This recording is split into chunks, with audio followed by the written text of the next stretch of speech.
Today, another Russian general goes missing, another scandal from the Finnish government, UN aid ends in Syria after a Russian veto, and China launches the first methane rocket. From TLDR News, this is your daily briefing for Thursday the 13th of July.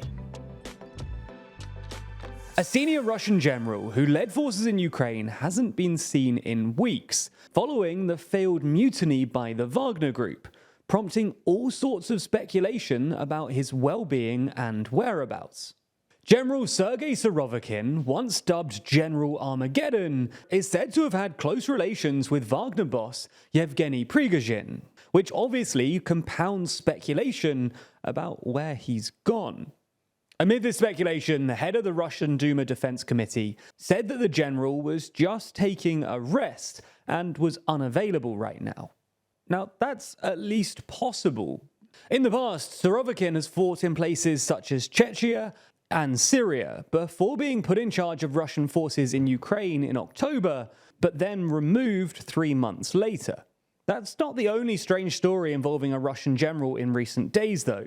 Another general, Ivan Popov, who led forces in Ukraine, has said publicly that he was abruptly dismissed from his post after criticizing the Russian Defense Ministry's leadership and decisions.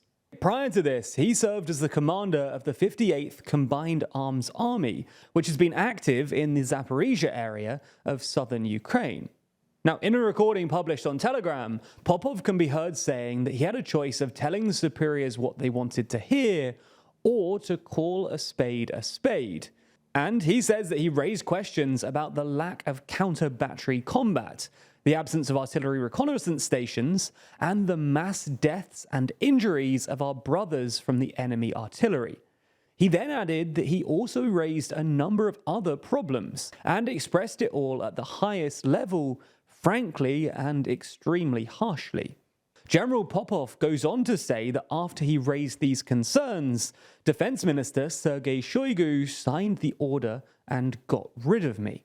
Now, all of this comes against the background of the Ukrainian strike in Zaporizhia, which reportedly killed another Russian commander, Lieutenant General Oleg Toskov. Furthermore, on Monday, a Russian submarine commander was shot and killed in a Russian city while out on a run. It's even been alleged that his killer may have been tracking him using the Strava app, which the commander used to record and track his exercise habits. All in all then, there are a number of issues at the highest level of the Russian army, all of which will likely be concerning for the Kremlin. Now, there's more on the way, but be sure to subscribe and ring the bell to make the daily briefing part of your daily routine. Or just search for us in your podcast app of choice to listen along. Finland's Deputy Prime Minister has apologised for a number of racist comments that she posted online in 2008, the latest in a series of scandals involving the nationalist Finns Party, who are the second largest party in government. Purra, who's the party's leader and also serves as finance minister, issued an apology for what she called stupid social media comments from 2008 that include racial slurs, anti-immigrant remarks, and threats of violence. Now, the new right-wing government that she forms part of only took office on June 20th, and since then, another Finns Party politician has already resigned as economy minister after it emerged that he made Heil Hitler jokes and promoted the idea of so-called climate abortions in Africa. Now, the country's prime minister, who also leads the National Coalition Party, said that Purra's comments were unacceptable, but that her apology has closed the matter. A number of opposition politicians, however, don't agree and have called for a no-confidence vote to remove the Deputy Prime Minister.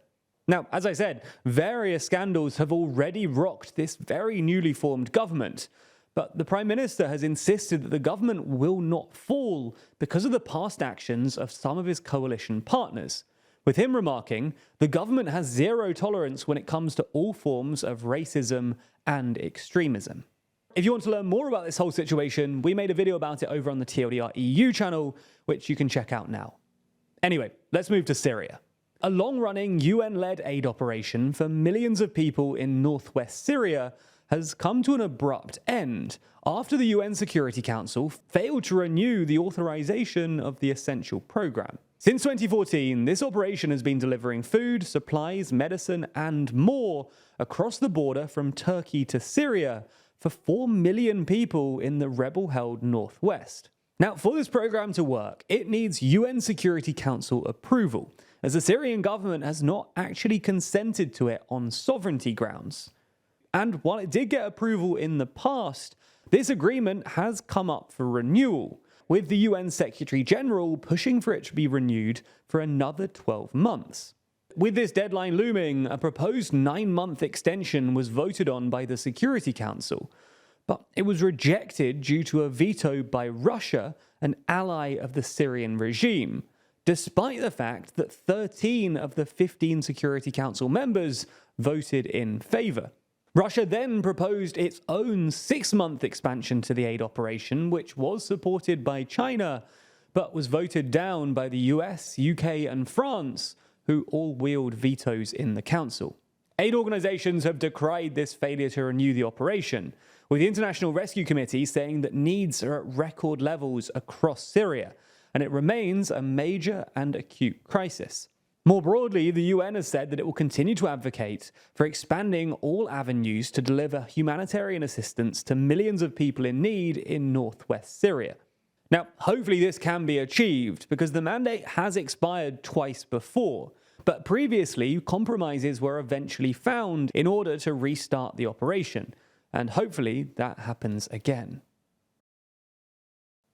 Next up, a Chinese company has launched the world's first methane-fueled rocket into orbit, beating the likes of SpaceX and Blue Origin to the milestone. The Zhuqiu-2 rocket blasted off from the launch center in northwestern China on Wednesday and completed its spaceflight according to plan, with this being the second attempt at a launch by the Beijing-based company Landspace. This is significant too, because methane fuel is deemed to be more efficient, less polluting, and more sustainable for reusable rockets. As in the United States, commercial companies are playing an increasingly significant role in the space sector in China, and have been doing so since 2014, when the government first started allowing private investment in the industry. And this successful launch was on the same day that reports emerged that China was planning on sending 2 rockets to the moon by 2030, one with a lunar lander and the other containing astronauts. This highlights something of a race to head back to the moon, with China trailing the United States in space travel experience and technology, but making notable progress in recent years. For its part, NASA is hoping to send Americans back to the moon in 2025 as part of its Artemis missions. This isn't just a vanity project either. The moon is attractive not just for its potential mineral resources, but also because a moon hub could be used to support future missions to Mars. Finally, in a recent episode of the Daily Briefing, we discussed the drop in deforestation in the Brazilian rainforest. So we wanted to follow that up with some more uplifting news from Colombia, which has also recorded a significant fall in deforestation. According to newly released government data, Colombia saw deforestation fall by 29% last year, to the lowest level in nearly a decade. President Gustavo Petro has made environmental protection a key priority for his government, and this data suggests that things are moving in the right direction. The country's environment minister said that this is just the beginning. I think that Colombia can overcome deforestation in the Amazon and turn this all around.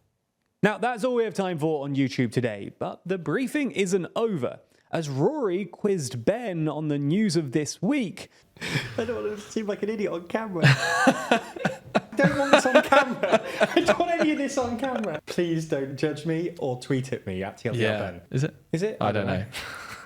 Write that down. Someone write that down, Scott. You've got to cut. No, I'm sorry, we have to cut that. I'm not doing this. In the extended, ad-free edition of the Daily Briefing, only available on Nebula.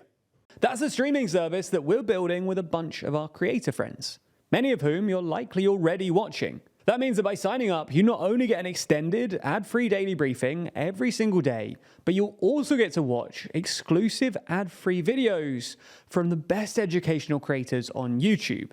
That's things like Real Life Law's incredible Modern Conflicts series, which breaks down contemporary disputes around the world, Neo's Underexposure, which beautifully dives into complex and shadowy topics that you always wanted to know more about, or Extremities from Wendover Productions, which uncovers all of the world's most remote places. All of those series are only available on Nebula, just like the extended daily briefing and a whole bunch of other exclusive TLDR content, which will never come to YouTube. If you want to sign up, then use the link in the description so that they know you came through us. That helps us out a whole lot, as does watching on Nebula more generally. So thanks for signing up, and we'll see you on Nebula.